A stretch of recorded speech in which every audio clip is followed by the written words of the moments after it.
En ocasiones nos vemos enfrentando problemas y tratando de solucionarlos. Y muchas veces sin darnos cuenta terminamos atacando los resultados y no vemos soluciones.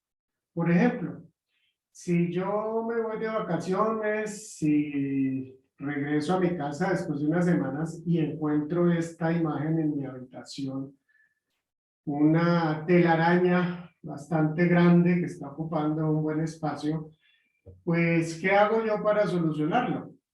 Seguramente buscaré una escoba, limpiaré, quitaré la telaraña y desde luego ya solucioné el problema de tener la telaraña. Pero seguramente después de unos días o unas pocas semanas, nuevamente volveré a encontrar otra telaraña, de pronto en otro lugar, pero el problema entonces continúa.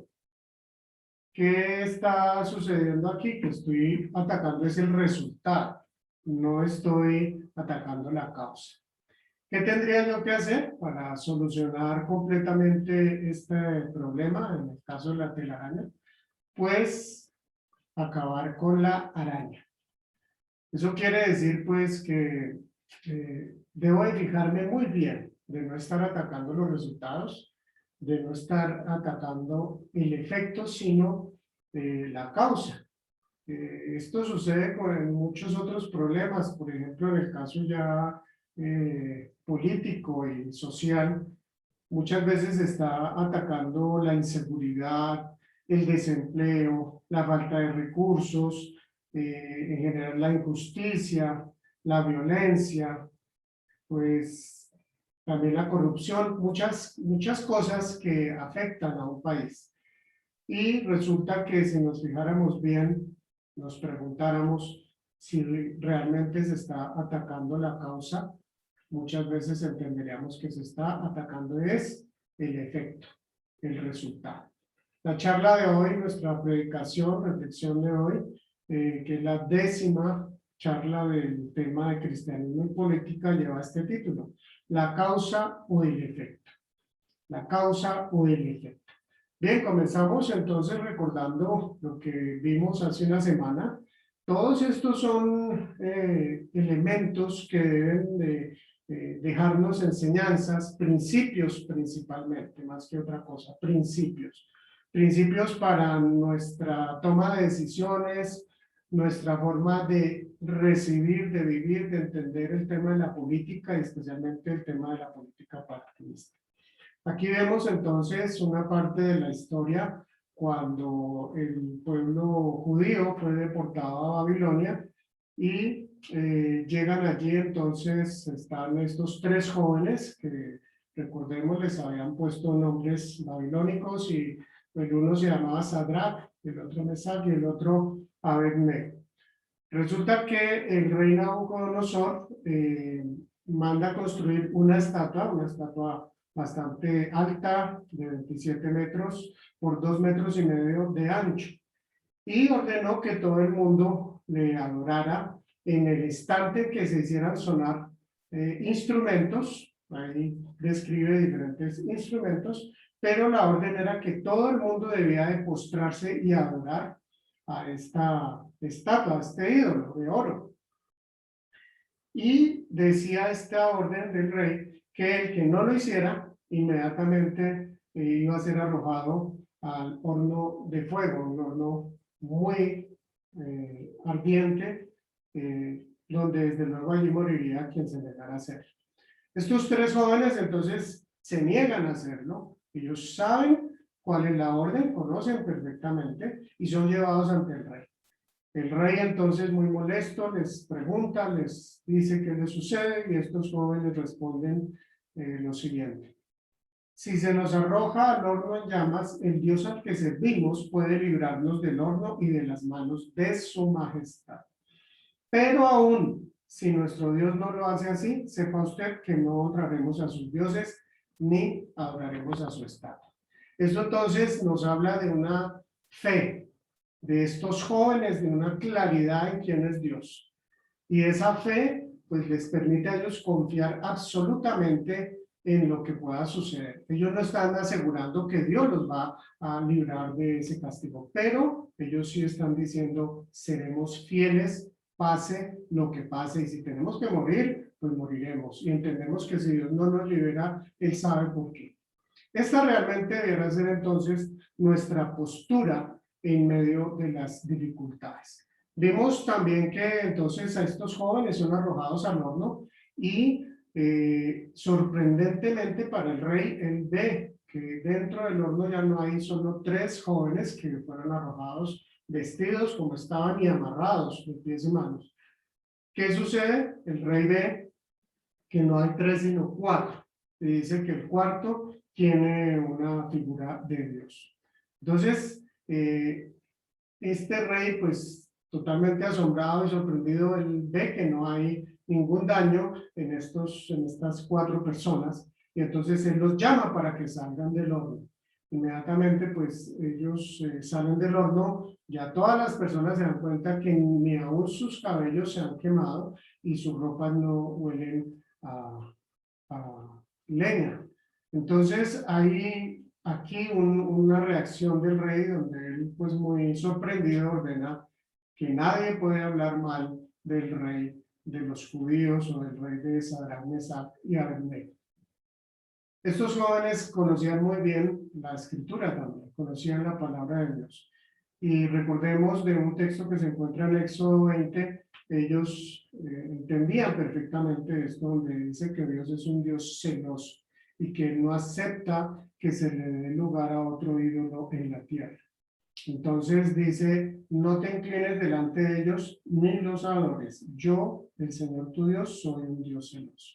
Ellos sabían que Dios es un Dios todopoderoso, es un Dios soberano, es un Dios que tiene todo el poder para hacer lo mejor que Él considera que quiere hacer, lo puede hacer.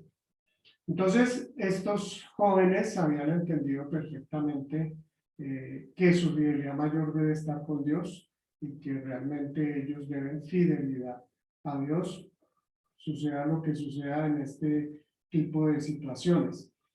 Vimos también entonces cómo por la misma línea a Jesús más adelante le quiere tender una trampa, los fariseos, los saduceos, y le preguntan cuál es el mayor mandamiento, el más importante.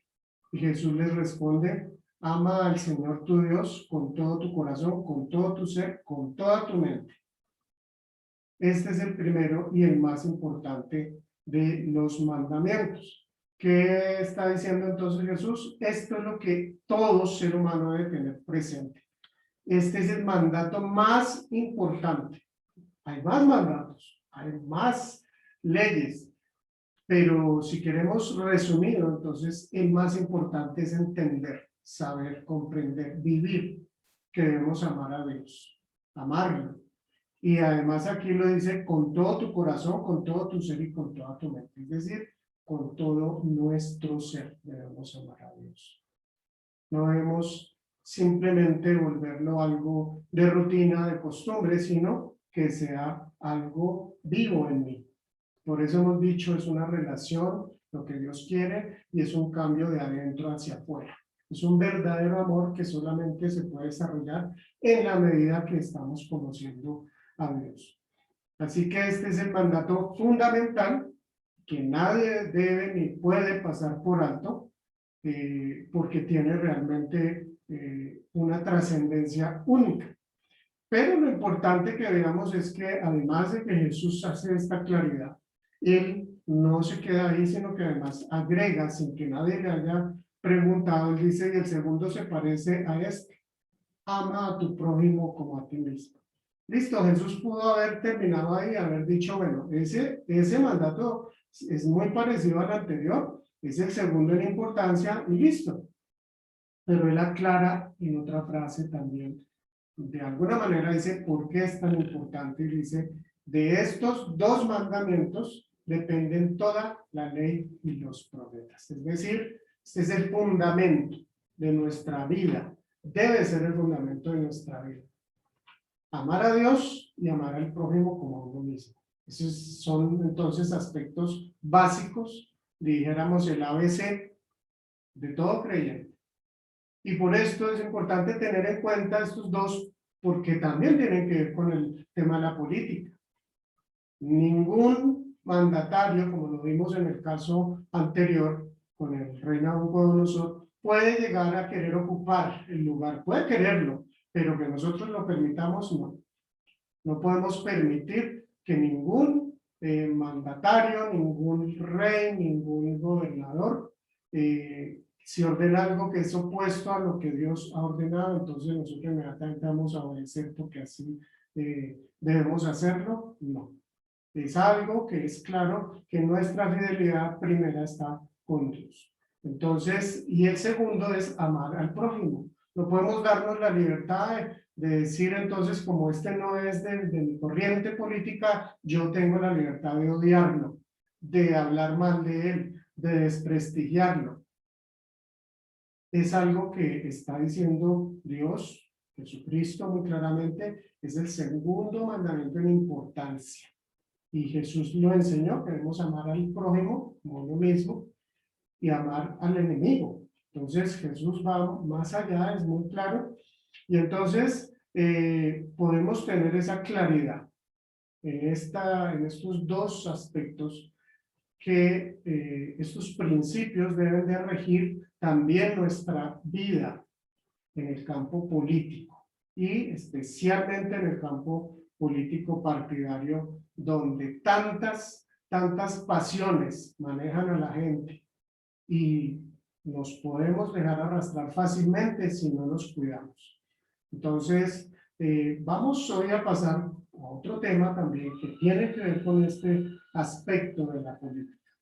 De la política, no solo la política partidista, sino también lo que podríamos decir, la otra política, que recordemos, es buscar el bienestar de todos.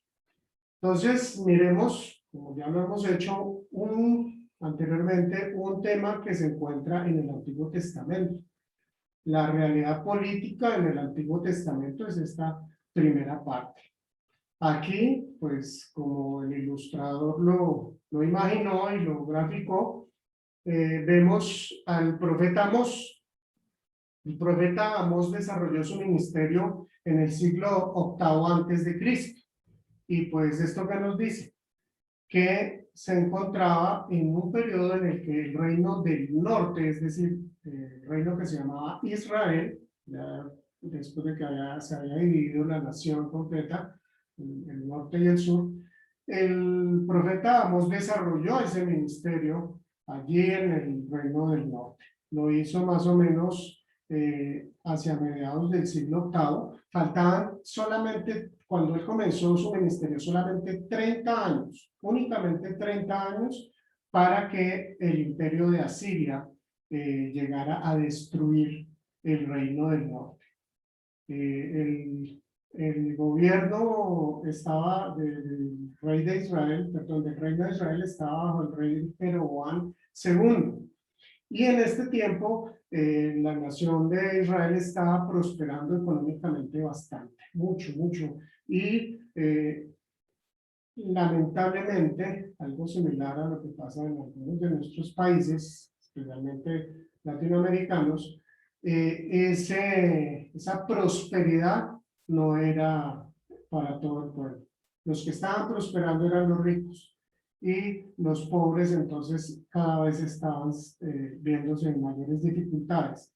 Los ricos aumentaban sus riquezas y no reparaban en las necesidades, en la miseria que vivían sus propios hermanos judíos también. Entonces Dios usa a Amós para denunciar el pecado de Israel y especialmente para advertirle a la clase alta, a los gobernantes en especial, sobre las consecuencias que esto traería a sus propias vidas. Entonces, Dios usa a Amós para advertirle, y no solamente fue este profeta, pero en el caso de hoy, que vamos a leer este texto a continuación, es el contexto en el que nos encontramos. Entonces, dice así el texto, ¿cómo odian ustedes a los jueces honestos? ¿Cómo desprecian a los que dicen la verdad? Está hablándole Dios al pueblo de Israel y a la clase dirigente. ¿Cómo desprecian a los que dicen la verdad? Pisotean a los pobres, robándoles el grano con impuestos y rentas injustas. Por lo tanto, aunque construyan hermosas casas de piedra, nunca vivirán en ellas. Aunque planten viñedos exuberantes, nunca beberán su vino. Pues yo conozco la enorme cantidad de sus pecados y la profundidad de sus rebeliones. Ustedes oprimen a los buenos al aceptar sobornos y privan al pobre de la justicia en los tribunales. ¿Qué era entonces lo que estaba pasando en este momento? Dios aquí les está hablando con mucha claridad. Les está entonces llamando la atención, diciéndoles de todas estas cosas que están haciendo mal. Qué sorprendente ver que esto se repite y se ha repetido por muchos siglos durante la historia de la humanidad. En todos los países, en todas las comunidades donde hay intereses políticos, no es extraño encontrar esto, donde los impuestos son injustos hacia los pobres. Los que menos tienen, además, son los que sostienen en buena parte a los ricos. Entonces, miremos cómo Dios les está diciendo en el verso 12, yo conozco la enorme cantidad, no eran pocos pecados.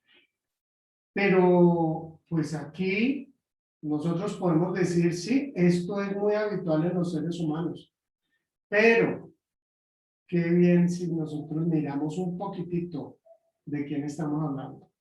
Estamos hablando del pueblo de Israel, estamos hablando del pueblo al cual Dios se le reveló, al cual Dios comenzó a formar desde Abraham. Le reveló muchas cosas acerca de sus planes. Y entonces fue formando a este pueblo, lo sacó de la esclavitud de Egipto. Hay muchas situaciones que si nosotros miramos realmente es sorprendente que uno dice, pero ¿qué pasó aquí? ¿Cómo un pueblo que llegó a tener esa relación tan cercana con Dios llega a este punto? Llega a esta situación. Entonces, este reino del norte cayó en decadencia por haberse alejado de Dios. Y eso fue lento, paso a paso, poco a poco, y se fueron alejando, pero principalmente los líderes políticos, los gobernantes. Ellos permitieron entonces el pecado, permitieron la injusticia contra el propio pueblo, contra sus propios hermanos. Entonces ellos entregaron a la nación a una situación, la facilitaron, la permitieron, y ellos mismos se hicieron cómplices. Se alejaron de Dios, que es la fuente de vida, y si uno se aleja de la fuente de vida, pues entonces ¿hacia dónde va? Está uno dejando la paz, la vida misma, la justicia, que es el resultado de esa relación con Dios, de ese relacionamiento que yo tengo también con los demás. Si yo me alejo de Dios, pierdo ese foco, pierdo entonces ese norte.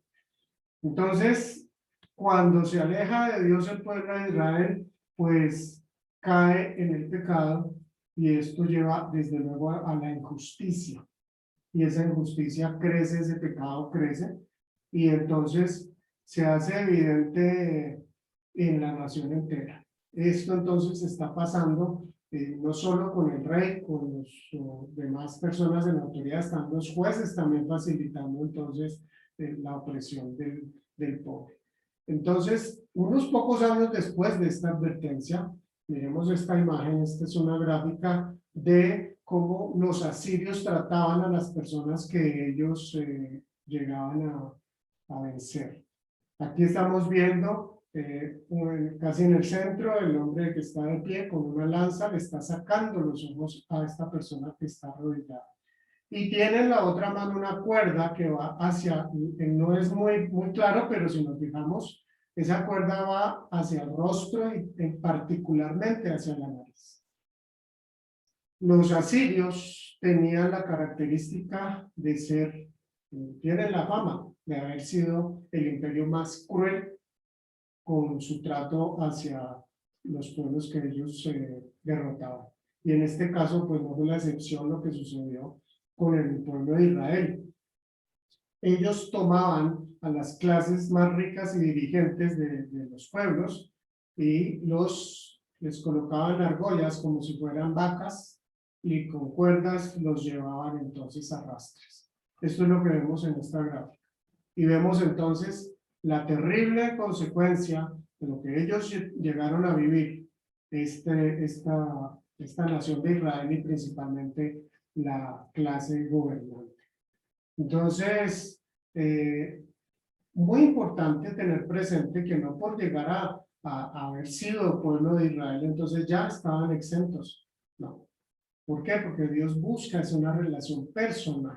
No es que yo soy nieto de Dios, no hijo, sino como mi papá si era creyente, entonces yo soy hijo de mi papá y por lo tanto nieto de Dios.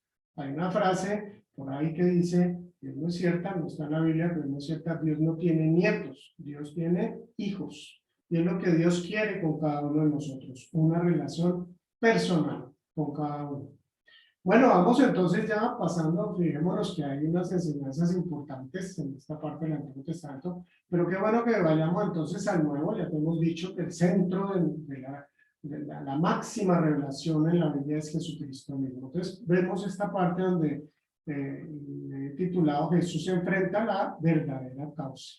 ¿Qué vemos aquí? Seguramente ya si ustedes lo han mirado un poquito en detalle, pues se trata de ese importante milagro que Jesús hizo allí durante su ministerio, la multiplicación de los peces y los panes. Pero recordemos, vamos a mirar, porque como continuamos con el tema de la política, bien importante tener lo siguiente presente. Fijémonos que Jesús, él rechazó, cuando fue tentado por Satanás, él rechazó estas tres tentaciones que recordamos que encontramos allí en Mateo y en Lucas 4, pero específicamente la segunda tentación tiene una connotación política muy clara, pero si miramos las otras dos, igual. No nos vamos a detener en esto, pero sí recordemos qué fue lo que le ofreció Satanás a Jesús, y él rechazó. ¿Cuál era el ofrecimiento? Dice así en Lucas 4, 6 y 7. Cuando el Satanás le muestra los reinos del mundo, dice todos los reinos del mundo. Entonces le dice a Jesús, sobre estos reinos y todo su esplendor, te daré la autoridad porque a mí me ha sido entregada y puedo dársela a quien yo quiera. Así que si me adoras, todo será tuyo. Jesús le contestó, escrito está, adora al Señor tu Dios y sírvele solamente a él. ¿Qué pasaba aquí? Si uno mira un poquito en detalle, pues aquí hay una oportunidad inmensa para Jesucristo. Porque si Jesucristo puede recibir el gobierno de todos los reinos de la tierra, como aquí lo dice, recibir la autoridad y el gobierno de todos los reinos del mundo, entonces él podría tomar unas decisiones bien importantes. Él podía haber hecho cambios bien significativos. Pero fijémonos que Jesús lo rechaza. Jesús no lo acepta. Él mantiene esa distancia de la parte del aspecto político partidista, ¿no? Él mantiene esa independencia política. Recordemos también que Jesús, a pesar de que habían otros partidos políticos religiosos, como los fariseos, los saduceos, los esenios, los herodianos, los celotes, él no se alineó con ninguno. Entonces él mantiene, esto es un detalle importante a tener en cuenta, porque nosotros creo que también debemos aprender de estos detalles. No significa que Jesús entonces, como no se alineó con ningún partido político, como no le aceptó esa tentación a Satanás, entonces él se desentendió de las cuestiones relevantes de las necesidades que tenía el pueblo de Israel en su tiempo. Es decir, él no le importó la otra política, sí, porque él realmente hizo sanidades, ayudó a personas que estaban en necesidad de salud.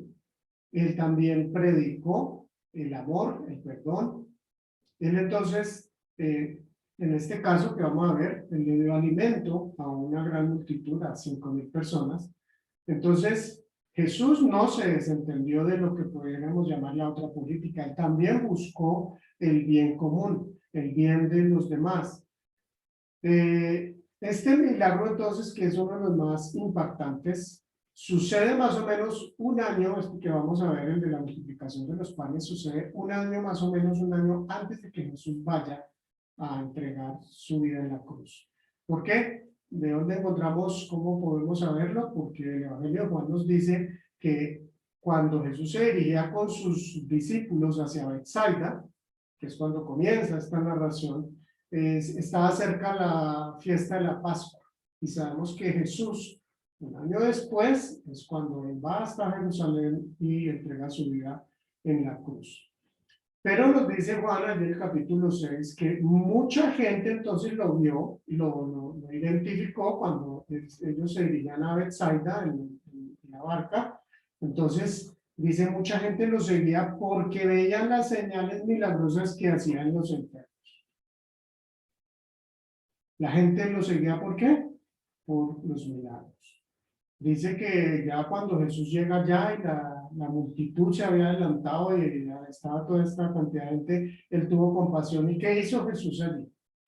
Jesús hizo sanidades, sanó a muchos enfermos y además les habló del reino de Dios, del reino de los cielos. Era el mensaje central de Jesús. Y posteriormente él se compadece. Él se compadece. ¿Por qué? Porque ellos ya llevan mucho tiempo ahí, no han comido nada, entonces llaman a los discípulos y les dicen que busquen comida, y ellos dicen, solamente encontramos a este joven que tiene 5 panes y 2 peces, 2 pescaditos. Con eso, entonces, Jesús alimenta a esa multitud, a esas 5.000 personas. Y además, al terminar, dice que le ordena a los discípulos que recojan lo que quedó. ¿Y qué es lo que recogen? 12 cestas llenas. Bien, este es el milagro. Y creo que todos nos podemos sentir ahí en esa situación, un milagro que impactó muchísimo a la gente. Fijémonos lo que sucede entonces más adelante, que nos dice allí el Evangelio de Juan, capítulo 6, versos 14 y 15. Al ver la señal que Jesús había realizado, es decir, este milagro, la gente comenzó a decir, en verdad, este es el profeta, el que ha de venir al mundo. Reconocieron en Jesús el Mesías, pero Jesús, dándose cuenta de que querían llevárselo a la fuerza y declararlo rey, se retiró de nuevo a la montaña él solo. Wow. Algo similar a lo que pasó aquí con Satanás. Pudiéramos decir, tiene la oportunidad Jesús aquí de tomar las riendas del gobierno, de sacar a esos romanos, a ese imperio que los está explotando, que les está cobrando unos impuestos injustos y que los trata de una manera ofensiva, que los desprecia, en fin, que les impuso su lengua, su cultura en muchas cosas. ¿Qué pasó aquí? ¿Por qué Jesús en el caso anterior no aceptó ese gobierno? No, pues porque venía de Satanás. Pero aquí no, aquí, ¿qué es lo que está sucediendo? Aquí lo que está sucediendo es que el pueblo mismo, al ver quién es Jesús, dicen, él es el Mesías, él es el que estábamos esperando. Jesús se da cuenta de él que decía hacer, se retira de nuevo a la montaña solo. Jesús sabía lo que le iban a proponer y él toma esta decisión. Pudiéramos decir entonces Jesús huye. Jesús sería que le tenía miedo a gobernar. Desde luego que no. Desde luego que, pues si él hubiera aceptado el gobierno y él contó con ese poder que hacía milagros, que hizo este milagro de alimentar a la gente. Fíjese que entonces este tema aquí en el tema de este milagro es que la alimentación. Y la alimentación es una de las necesidades básicas de todo ser humano. Entonces Jesús suplió esa necesidad. Recordemos que Satanás en la primera de las tentaciones que le dice a Jesús, convierte estas piedras en pan. ¿Cuándo? Después de 40 días de ayuno. Y Jesús tampoco le acepta.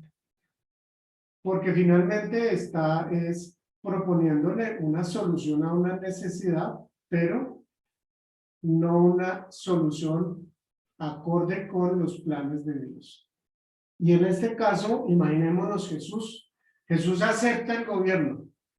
Jesús entonces organiza el pueblo de Israel, se levanta una rebelión y Jesús con todo el poder que él tiene derrotan a los romanos. De pronto, si vamos un poquito más allá, entonces no solamente libera al pueblo de Israel, sino a todas las naciones que estaban bajo el yugo del Imperio Romano, y él comienza a gobernar con total justicia, con equidad. Se le acaban entonces los problemas a las naciones, a los pueblos. ¿Qué pasó? ¿Por qué Jesús no aceptó? ¿Qué tenía eso de malo? Si el ser humano ahí sí, como dicen algunos, para de sufrir. Pues mis amados, resulta que eso no es lo más importante. Y eso lo sabe perfectamente Dios, lo tiene muy claro. Pero creo que a muchos de nosotros no nos pasa eso.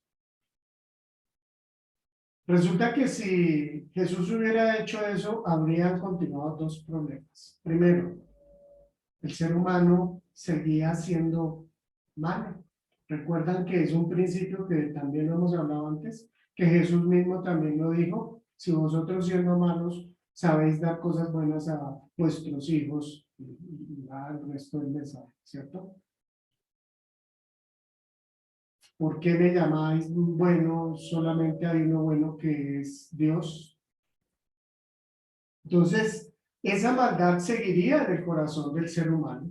Ese viejo hombre, esa vieja naturaleza, suponiendo, ¿no? Pues que se hicieran creyentes todos, que seguramente no sería así. Pero habría entonces terminado esas grandes necesidades básicas del ser humano, seguramente, con un gobierno justo, teniendo a Jesús a la cabeza.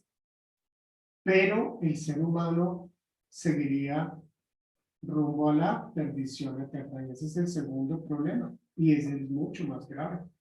Porque es más importante la eternidad que este tiempo pasajero en el que estamos. El ser humano, al morir, todos muy ya sin ningún sufrimiento, sin hambre, sin necesidades, progresando económicamente, en fin, muchas cosas que Jesús hubiera hecho en su gobierno, se hubieran ido, como dicen, muy saludables y gorditos a la condenación eterna. Entonces, fijémonos que esto nos está enfocando más sobre el plan de Dios, el plan de Jesús. Miremos qué sucede entonces después de esta situación. Miremos este verso 26. Después de que Jesús ya se ha alejado de ellos y se los vuelve a encontrar, ya más adelante, como al día siguiente los encuentra, entonces dice Jesús: ciertamente les aseguro que ustedes me buscan no porque han visto señales, sino porque comieron pan hasta llenarse. Trabajen, pero no por la comida que es perecedera, sino por lo que permanece para vida eterna, la cual les dará el Hijo del Hombre. Jesús entonces les hace un llamado. Ya Jesús les está aquí poniéndolos pues en un punto de reflexión, y les dice: les aseguro que ustedes me buscan no porque han visto señales, es decir, no porque ustedes han entendido esas señales, cuál es el propósito de las señales. Ustedes no lo han entendido, sino porque han comido hasta saciarse, es decir, les fue cubierta esa necesidad básica. Y entonces Jesús aquí les hace un énfasis en el versículo 27. Trabajen no por la comida que es perecedera, sino por lo que permanece para vida eterna. Entonces les dice: ojo, bien, aquí en este mundo hay necesidades, y hay necesidades importantes que suplir, pero hay algo más importante, que es lo que tiene que ver con la vida eterna. Y además él le aclara: el cual les dará el Hijo del Hombre. Entonces Jesús les invita a que ellos miren eterno versus pasajero. Lo que va en este mundo y lo que va a durar por la eternidad. Esa es la invitación que Jesús les está haciendo. Entonces, en el plan de salvación que Jesús está trayendo al mundo, no tiene como prioridad mejorar la condición socioeconómica de la nación de Israel, ni del mundo siquiera. Esa no es la prioridad. Pero es que Jesús sabe también que mejorar esa condición socioeconómica de un grupo social, de un pueblo, se da como resultado del evangelio en la vida, que están siendo transformadas por ese evangelio. ¿Se dan cuenta que Jesús está enfrentando la verdadera causa del problema? Jesús no está atacando el resultado, la consecuencia. Está atacando, a eso vino Jesús, a derrotar a Satanás. ¿Por qué? Porque el pecado esclaviza. El pecado esclaviza a todo el que lo practica. Jesús lo dice. Además, Jesús es el que libera. Veamos lo que dice Juan 8, 34 y 36. Dice Jesús: ciertamente les aseguro que todo el que peca es esclavo del pecado. Está hablando Jesús. Y en el 36. Así que si el Hijo nos libera, serán ustedes verdaderamente libres. Verdaderamente libres es a lo que vino Jesús, a darnos esa libertad de la esclavitud del pecado. ¿Por qué? Porque el pecado es el que nos lleva a la muerte, individual y social. Porque el pecado nos lleva a la destrucción. Fijémonos lo que dice Jesús más adelante, allí a continuación. Entonces las personas le preguntan, bueno, ¿qué tenemos que hacer para realizar las obras que Dios exige? Ya que tú estás diciendo eso, bueno, pues acláranos más. Esta es la obra de Dios, que crean en aquel a quien Él envió, le respondió Jesús. Entonces está diciendo muy claramente. ¿Qué es lo que deben de hacer ustedes? ¿Cuál es la obra que Dios espera, que Dios quiere en ustedes? Que crean en mí. Lo que está diciendo es Jesús. Pero más adelante entonces Él les aclara y les dice: yo soy el pan de vida. El que a mí viene nunca pasará hambre, y el que en mí cree nunca más volverá a tener sed. Entonces nos podemos quedar pensando nomás en la parte material, pero Jesús lo aclara. Jesús entonces en el 40 dice: porque la voluntad de mi Padre es que todo el que reconozca al Hijo y crea en Él tenga vida eterna, y yo lo resucitaré en el día final. Qué importante es entonces el Evangelio. Qué importante es el Evangelio, porque Dios no solo se preocupa por el bienestar de nosotros aquí en la tierra. Él está viendo con sus ojos de la eternidad, y a Él le preocupa mucho lo que es más importante, que es la vida eterna del ser humano. Dios, a pesar de nuestra rebelión, Él sigue amándonos. Él sigue deseando esa relación personal con cada uno de nosotros. Dios no desea que el ser humano se pierda. Recordemos este texto en segunda de Pedro, capítulo 3, versos 9, 10 y luego el 13. Dice así: en realidad no es que el Señor sea lento para cumplir su promesa, como algunos piensan. Al contrario, es paciente por amor a ustedes. No quiere que nadie sea destruido. Quiere que todos se arrepientan. Pero el día del Señor llegará tan inesperadamente como un ladrón. Entonces los cielos desaparecerán con un terrible estruendo, y los mismos elementos se consumirán en el fuego, y la tierra con todo lo que hay en ella quedará sometida a juicio. Pero según su promesa, esperamos un cielo nuevo y una tierra nueva en los que habite la justicia. Qué hermoso, esta es maravillosa promesa, como todas las promesas del Señor, y que encaja perfectamente con todo lo que enseña Jesús, y que encaja perfectamente con el Apocalipsis, con las profecías. Jesús va a traer la justicia al mundo. Él quiere darnos esa salvación. Fijémonos entonces, recordemos esta primera imagen.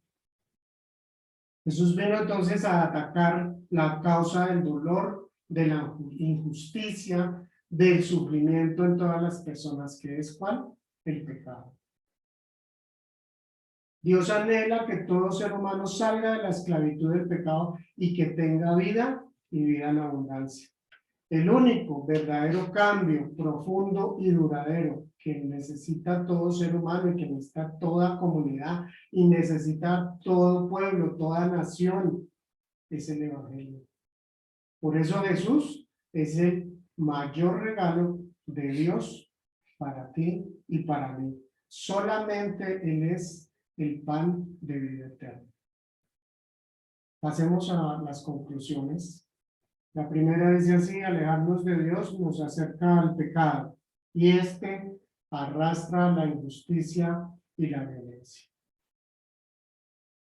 Miremos entonces las consecuencias reales de muchos problemas y de mucho sufrimiento en el mundo. Tiene que ver realmente, su origen está en el pecado, la ambición, la falta de amor al prójimo, la falta de conocer a Dios finalmente.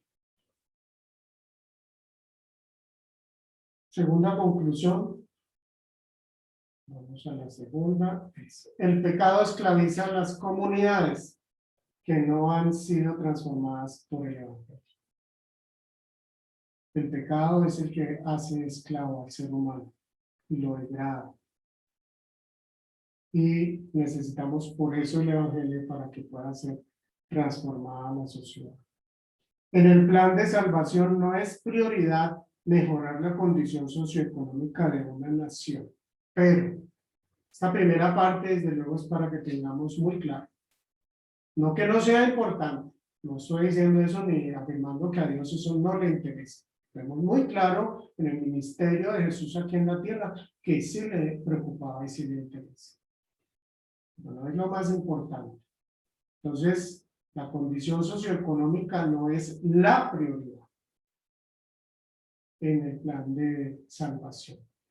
Debe formar parte, forma parte, pero esta se dará, esa mejoría en la condición socioeconómica se da como resultado de esa transformación profunda del Evangelio en la vida de los integrantes de esa sociedad. Eso lo podemos ver en comunidades que realmente han entregado la vida de ellos en las manos del Señor y han permitido que ese amor inunde sus vidas. Y por lo tanto se respeta mutuamente el ser humano el uno al otro, lo tienen alta estima y no busca aprovecharse de él. No abusa de él, no lo esclaviza. Por último, Jesús es el mayor regalo de Dios para nosotros. Solamente Él es el pan de vida eterna.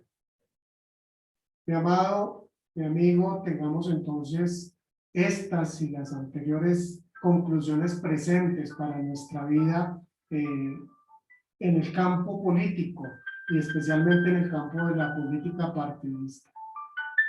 Nosotros estamos llamados a ser sal y luz, la única luz del mundo que Dios ha querido dejar ha sido su iglesia. Tú y yo estamos llamados a eso, a brillar, a llevar entonces ese testimonio, ese evangelio de salvación. Y si tú no has recibido a Cristo en tu corazón, te invito a que lo hagas. Es la mejor decisión que tú puedes tomar, porque te va a servir para esta vida, pero también para la vida eterna. El Señor te bendiga.